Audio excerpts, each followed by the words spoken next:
Bueno, estamos de vuelta con más Acción Positiva con el licenciado Miguel Álvarez Arévalo, cronista de la ciudad de Guatemala, y estamos hablando sobre la Cuaresma y la Semana Santa.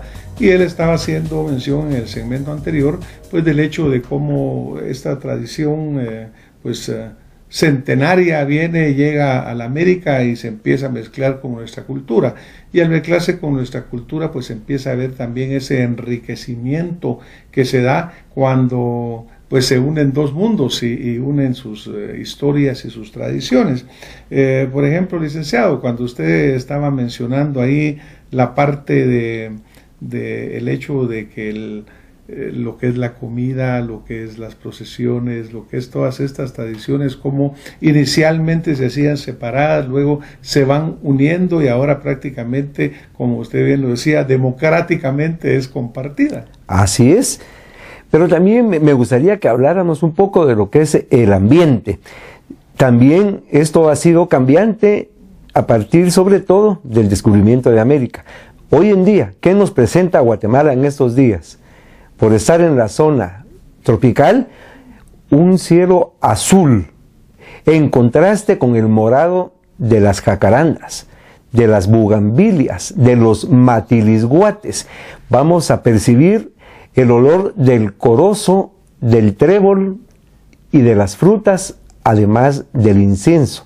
De repente vamos a escuchar a lo lejos notas de marchas fúnebres o el sonido del tamborín y el pito. Entonces ese es el marco referencial. Entonces, al hablar ya de jacarandas, nos estamos refiriendo también a la llegada de especies botánicas que no son nativas de nuestro país, pero que ahora forman parte de nuestro paisaje. La misma manera, las bugambilias hermosísimas y que lloran sobre los tejados vienen del Brasil, pero hoy parece que hubieran nacido en la antigua Guatemala, porque ahí creo que se dan maravillosamente. El corozo, que da ese aroma exquisito, pues llegó a Guatemala durante el siglo XIX y llegó para la industria de los aceites, pero sin embargo la sabiduría popular utiliza su flor al sacarla de la vaina y al llevarla al interior de un templo o de un huerto, pues da un olor exquisito que ahora es la referencia para Semana Santa. Cualquier época del año, si se siente el olor a corozo, más de alguien dirá cómo huele a Semana Santa. Entonces, inmediato lo trae a la memoria. Esto viene a enriquecer. Entonces, estamos viendo que la Semana Santa no es la misma la de hace 450 años a la actual.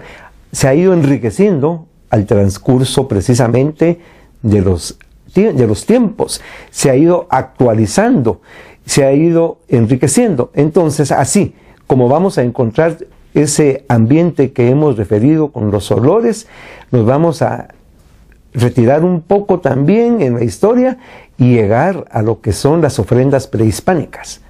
Nuestros campos llenos de milpa, porque el hombre de Guatemala es de maíz. Claro. Entonces, ya dentro de este proceso de la colonia, el indígena aporta cantidad de elementos que se van mezclando y hay un momento en que ya solo sabemos que es guatemalteco, ya no hurgamos en sus orígenes, pero en ese momento sí lo hacemos. Tenemos la presencia de las milpitas, son unos botecitos, donde a partir del miércoles de ceniza se siembran granitos de maíz, maicío o chan, y conforme va avanzando la Cuaresma, van creciendo. Y cuando ya están en un tono verde y han crecido, se recubren de un papelito morado y se llevan al huerto. Esta es una ofrenda. De la misma manera que vamos a encontrar hermosísimas frutas, las más hermosas. No vamos a poner las más baratas, sino que las más hermosas porque están dedicadas al Señor para que Él nos bendiga. Las flores, la cera, la escena donde hay un tema de la pasión, todo eso lo vamos a llamar el huerto. Y esto es una parte fundamental precisamente de las tradiciones propias de Guatemala. A esto tenemos que sumar también lo que va a ser el cortejo procesional. Estos han ido evolucionando. desde el siglo XVI hasta la fecha. En primer lugar, tenemos que ver el personaje más emblemático de la Semana Santa iberoamericana es el cucurucho, el cual surge en la España renacentista, que es el nazareno penitente, disciplinante o simplemente cucurucho, que se cubre el rostro y usa un sombrero cónico. Este es el que le da el nombre de cucurucho, por la forma.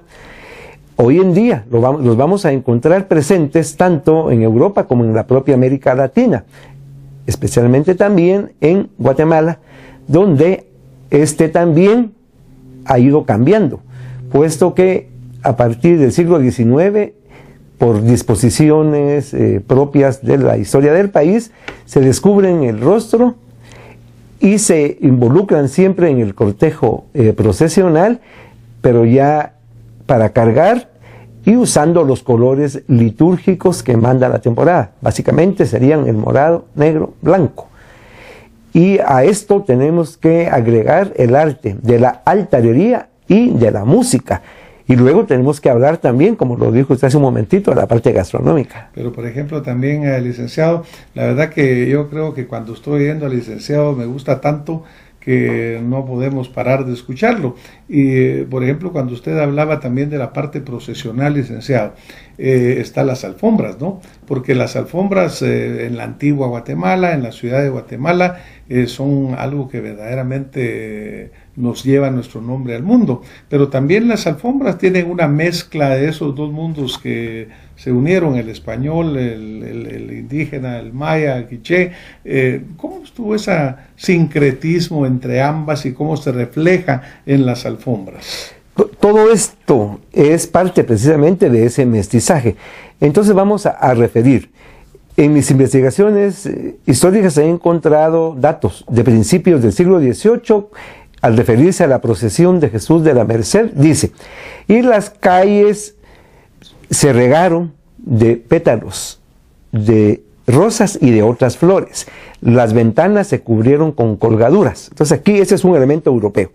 Encontrar las calles por donde pasan las grandes procesiones con telas finísimas, brocados o damascos. Y luego el alfombrar con flores. Entonces aquí hay dos fuentes. Una es lo europeo. En varios países de Europa, solo citaré algunos, por ejemplo Alemania, Austria, Francia, Italia, España, se acostumbra la elaboración de alfombras, básicamente flores, acerrines, arenas en el caso de las Canarias, para los cortejos procesionales, pero básicamente del Corpus Christi. Y aquí la alfombra está recordando la entrada de Jesús a Jerusalén, cuando las personas se quitan sus mantos para que pase Jesús en su burriquita. Y por el otro lado, en el mundo mesoamericano, vamos a encontrar en el área maya el uso del pino para sacralizar los espacios profanos. Y en la región de Puebla y Tlaxcala, la presencia también de alfombras de flores y de plumas. Los tlaxcaltecas llegan a Guatemala a raíz de la conquista con Alvarado, y aquí empiezan a venir también todas las oleadas culturales hispánicas, y con el tiempo esto se junta y da como resultado lo que hoy es esa variedad increíble de alfombras en Guatemala. Y que obviamente pues nos representan el mundo. Me recuerdo cuando vino el Papa y que pues era una alfombra en todo su recorrido, ¿verdad? Y cuando la tradición en la antigua, vemos como la gente que viene de afuera, los nacionales, nos admiramos de un trabajo tan importante y un trabajo que es hecho en familia, porque verdaderamente se juntan todas las familias a realizarlo. Vamos a un corte y luego en su momento con más acción positiva. Así es.